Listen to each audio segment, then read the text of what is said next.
Live from our 7 Tasmania studios, your nightly news with Kim Miller begins now. Well, State Parliament has resumed for the first time since Peter Gutwin's shock resignation. Another new face joined the government benches as the new Premier was scrutinised about his party's internal chaos.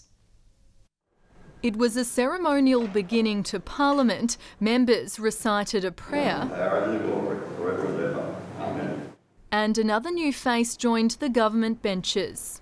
I hereby declare that I have read and do subscribe to the Code of Conduct for members of the House of Assembly. The 47th Premier swore his allegiance to all Tasmanians. I can assure all Tasmanians that we hold the utmost conviction to serve them at the highest possible standard.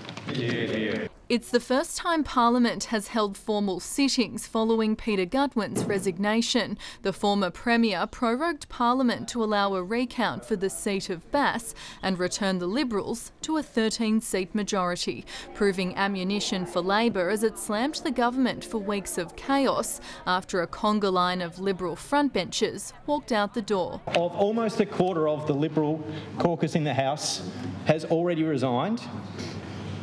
And we haven't been able to scrutinise this government for over a month. Testing the freshly laid asphalt at the Hobart Airport overpass, the Deputy Premier promised more days will be added to the sitting schedule. There will be no lost time. There's a heavy legislative agenda. Also defending changes made to the Forestry Act to amend an embarrassing regulatory gaffe. It's been an identified issue, a technical problem with the legislation, which for I think something like 37 years has been interpreted in a particular way, and people in good faith have been issuing delegations. The Bob Brown Foundation claiming logging in Tasmania has been unlawful since the 1980s.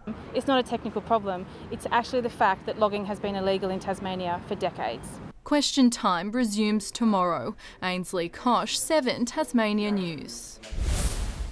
The second day of Tasmania's Commission of Inquiry has heard from the Australian Federal Police, Sexual Assault Support Services and child mental health experts. These 6-week hearings will examine the government's response to child sexual abuse allegations in state-run institutions. The inquiry continues tomorrow. Tasmania has recorded another COVID-related death, taking the state's total since the start of the pandemic to 55. A man in his 70s died in an aged care facility in the south after contracting the virus. 1,096 cases were detected today, a slight increase on yesterday's figures. 49 patients are being treated for COVID in hospital. 2 people are in intensive care. Preparations will soon begin for the Jack Jumpers date with NBL history after a night to remember in Melbourne. The team will play in the Grand Final series in their debut season, a feat that is gaining praise across the country. It hasn't been all plain sailing today though, with the return to their home nest delayed. It's a night etched into Tasmanian sporting folklore. You can make your dreams a reality if you believe in them. Oh my goodness. When no one else believed, they did. This is a surreal feeling, especially to do it here against, the reigning champions. Just 30 games into their existence, the Jack Jumpers are now 3 wins away from winning the championship. A new chapter in their history-defying season written last night, stinging Melbourne United in enemy territory, also producing many memorable moments along the way. Shot clock at 10. Adams the off-balance. Oh my goodness! As the reality of their achievements set in, emotions spilled over on court.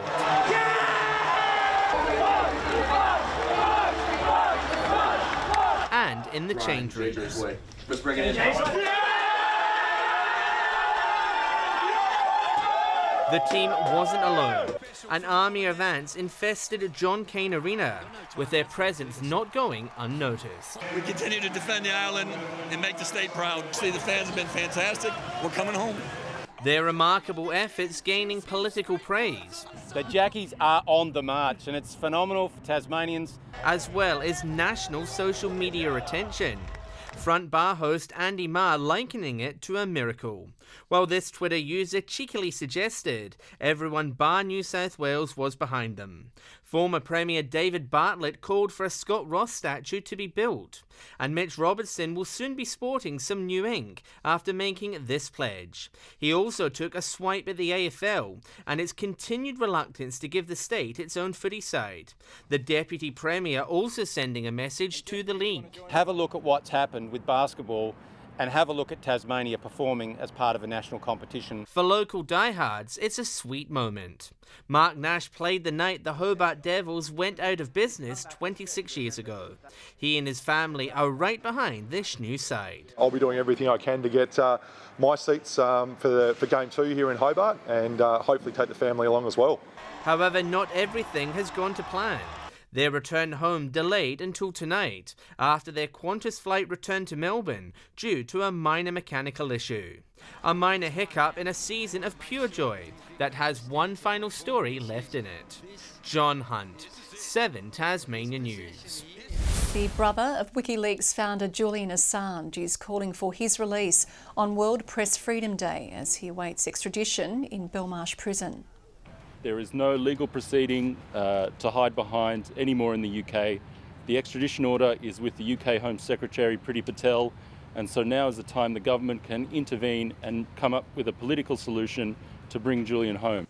Gabrielle Shipton presented a petition of 700,000 signatures from supporters around the globe to independent MP Andrew Wilkie, who is putting pressure on the federal government to intervene.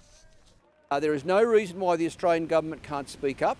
There's no reason why the British government can't put an immediate end to this and to say, Julian, you can go free. The Walkley Award-winning journalist is facing up to 175 years in prison for espionage.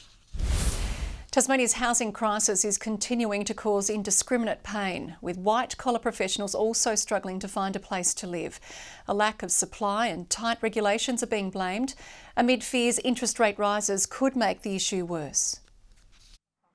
When Rowan Eisner moved to Tasmania from Brisbane, she didn't expect the housing market to be this tough. Accommodation is really tight, so you apply for a place and it's gone before you can even get an inspection. Despite a reasonable salary, the single academic is struggling to find a place to live. It's been very isolating. She is not alone.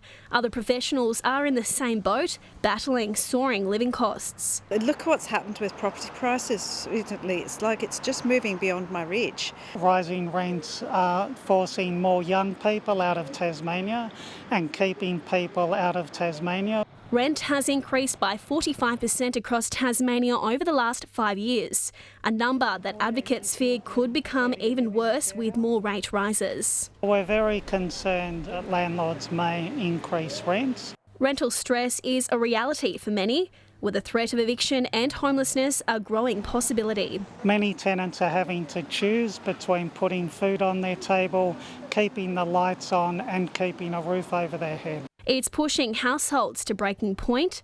City Mission says it's seen a spike in the number of people using its service in the last 6 to 8 months. What we're seeing is a range of people across walks of life becoming more and more affected.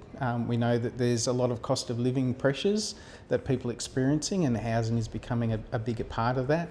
While welfare groups want collaboration on housing between state and local governments, Rowan believes cutting planning red tape to encourage inner city developments could be a solution. And I don't think that means paving every square centimetre of land.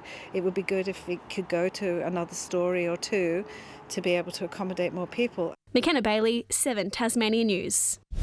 Well, after a fairly dry period, Tasmania is in for the wettest season we've had in a while. Due to uncertainty of the situation, meteorologists are urging the public to stay on top of severe weather warnings, particularly those in the state's southern and eastern regions. We could see some very heavy rainfall and even some the potential for flash flooding or riverine flooding. The cold front will develop late Thursday and isn't expected to ease until Saturday. Victoria will have more on the forecast later in the bulletin. School crossing patrol officers are wearing the same body cameras as police in a government trial that is cracking down on drivers failing to be road safe in school zones. Brett Carhart has been a school crossing patrol officer for 7 years now, an important role made difficult by negligent motorists. We're here for a reason, help kids get across safely to school. and I just do not want to have knuckleheads out there just doing stupid things. Reckless driving in Tasmanian school zones is a common occurrence. You do get abuse because people are in a rush. And I've actually seen Brett, the crossing man, nearly be hurt from people just speeding through, yelling abuse because they've been stopped. And it's an issue the government has been aware of for quite some time. They see far too many near misses, not just people speeding, but sometimes antisocial behaviour, chucking a U-turn in a school zone, or being on your mobile phone. Now it's taking action with a new trial equipping crossing guards with body cameras worth $1,000. Obviously we want the roads around the school to be safe, so if this is one strategy to achieve that, then it's a good thing. It's a desperate attempt to ensure a regular school day doesn't turn into a parent's worst nightmare. Sometimes children aren't so road smart. They need the extra care and attention. You'll get kids just come straight out. That's what you're going to be aware of. Not what the traffic's doing, your focus is on the children. The Department of State Growth will examine the footage and issue warnings to those caught out behaving badly.